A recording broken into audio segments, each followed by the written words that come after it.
Hello everyone, SSC group C এবং D নিয়ে আমি বিস্তারিত বর্ণনা আগের ভিডিওতে করে দিয়েছি।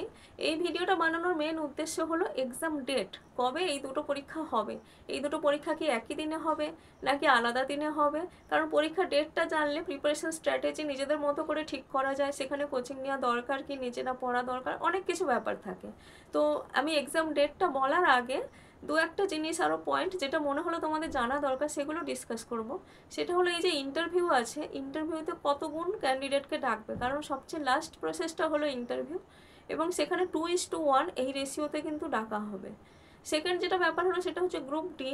গ্রুপ ডি এর ক্ষেত্রে যে বয়স সীমাটা কিভাবে নির্ধারণ করা হবে, কারণ লাইব্রেরিয়ান এবং গ্রুপ সি এর ক্ষেত্রে বলা রয়েছে মাধ্যমিকের যে অ্যাডমিট সেখান থেকে বয়সটা নির্ধারণ করা হবে, কিন্তু গ্রুপ ডি এর ক্ষেত্রে যেহেতু কোনো সার্টিফিকেট নেই সেখানে যে ফাইনাল যে পাস করা সার্টিফিকেট সেটা দিলেও হবে হেডমাস্টারের থ্রুতে যেটা দেওয়া হয়, আর না হলে যদি বার্থ সার্টিফিকেট থাকে তো অবশ্যই বার্থ সার্টিফিকেটটাই লাগবে, সেখান থেকে এজটা ক্যালকুলেট করা হবে।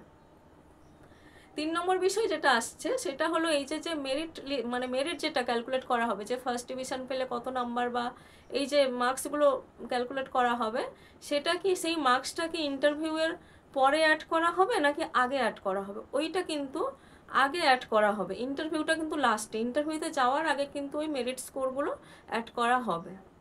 ঠিক আছে, এইগুলো হলো। এবার আসছি এক্সাম ডেট। এক্সাম ডেট কিন্তু আমরা তো দেখো অনেক সময় অনেক এক্সাম ডেট শুনে থাকি, পরীক্ষার নোটিফিকেশান বেরোনোর আগেও রেলওয়ে বলে অনেক কিছু জানতে পারি এবং পরে সেগুলো কম বেশি মিলেও যায়, অনেক সময় অনেক প্রেডিকশানও মিলে যায়। তো এখানে কিন্তু আমি যেটা খবর পাচ্ছি সেটা হলো 26 অক্টোবর গ্রুপ সি এর পরীক্ষা হবে, আলাদা আলাদা দিনে পরীক্ষা হবে, সেটা ভালোই হলো, তোমরা একসাথে দুটো পরীক্ষা দিতে পারবে। এবং 2 নভেম্বর কিন্তু গ্রুপ ডি এর পরীক্ষা হবে। সুতরাং তোমরা নিজেরাই ক্যালকুলেট করে নাও যে তোমাদের কাছে কতটা সময় রয়েছে, কিভাবে প্রিপারেশান নেবে। ভিডিওটা ভালো লাগলে একটুখানি লাইক শেয়ার করে দিও। ধন্যবাদ সবাইকে, ভালো থেকো সবাই।